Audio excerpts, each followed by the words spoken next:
Engaging in meaningful, respectful dialogue can sometimes be difficult, especially when you combine opposing opinions and high emotions. Hi, I'm Abby, and welcome to the Life Work Balance YouTube channel.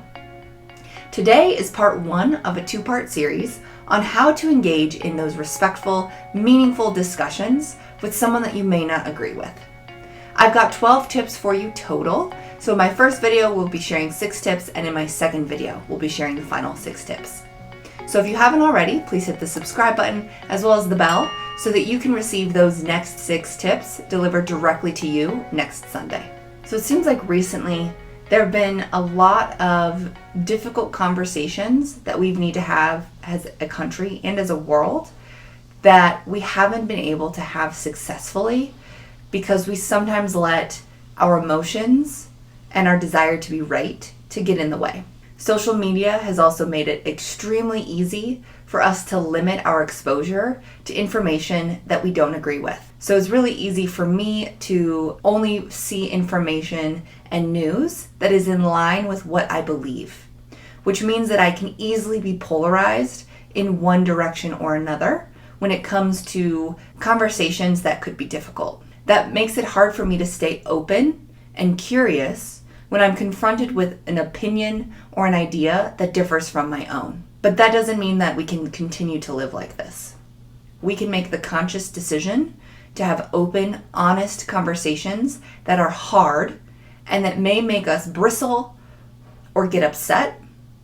And we can continue to have these conversations without feeling the need to either shut down or convince the other person that our opinion is right. Usually when we're having difficult conversations, we feel like we either can convince the other person to see it our way, or we have to shut down. Sometimes we go into conversations feeling like I have to justify my point of view, I have to defend it, and I have to prove that I'm right and you are wrong. But that doesn't really get us anywhere. Ultimately, when we have these meaningful and respectful discussions, we have to accept that I may not be able to change your opinion, and I may not even be able to change the way you feel on a certain subject, but I do have the opportunity to educate you and give you some more information on why I might feel the way I feel, and there's also an opportunity for me to be educated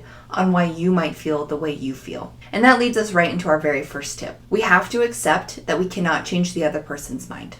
This is our opportunity to share our feelings, our opinions, and our experiences with the other person and not necessarily convince them that they're wrong and that we are right. When we go into a conversation, we've already accepted that I won't necessarily be able to change the other person's mind, then that puts us in a mindset that allows us to be okay with just having a conversation and exchanging our facts and opinions, exchanging our stories and our experiences. And even if we leave this conversation and your mind wasn't changed or my mind wasn't changed, that's okay. Because we both had an opportunity to educate ourselves and educate the other person. The second tip I'd like to share when it comes to how to hold meaningful, respectful dialogue is to avoid personal insults. Now, this doesn't necessarily mean that I only avoid calling you stupid or a loser or saying, I can't believe you would believe something like that. It also goes along with the idea of we can't insult a group of people that this other person may belong to, because they will probably take that personally. So saying something like, only stupid people would vote for that president, can lump the person you're talking to into making them feel like you think that they're stupid. And although you may feel that way, and although you may be embarrassed or you can't believe that they have voted for a certain person, that is still a personal insult that is not productive to the conversation. And that's your personal opinion. And although other people may feel the same, that doesn't necessarily mean that it's right. Tip number 3 is to don't assume bad intentions. This can be really hard to do, especially when I personally feel passionate or strongly about my own opinions and experiences. And it's easy to villainize the other person and make them the bad guy. However, when we start off a conversation and we've automatically assumed bad intentions from the other person, we've set that conversation up to fail. So we need to ask ourselves, why would a decent, respectful human being think something like this or treat someone like this? And we need to try to see it from their perspective, because they probably don't think they're the bad guy or the villain. They might be feeling the exact opposite, like they're the victim, or they can't believe someone would have differing opinions than they would. So we can't assume bad intentions from the get-go. We need to start our conversations with open curiosity and hope that the other person does the same. Tip number 4 is to share your own personal stories and experiences. When you start to share other people's stories and experiences, it's not as impactful as your own. And sharing your own stories and experiences can give insight to the other person about why you might be thinking or feeling the way that you do. That also invites the other person to start to share their own personal experiences and stories with you, which again moves us closer to that goal of educating ourselves and the other person by having this meaningful, respectful dialogue. Tip number 5 is to avoid calling the other person out. Now, I saw a post on one of my social media channels that basically called out an entire geographic area of people and said that this person was expecting racist comments or feelings from that group of people in that geographic area, and that they would call them out on their racist BS, which is great intentions. I can see, not wanting to tolerate racist conversations or racist thought processes, but by doing it in a way that is shaming them and making them feel defensive or embarrassed in a public place backfires. This is actually called call-out culture.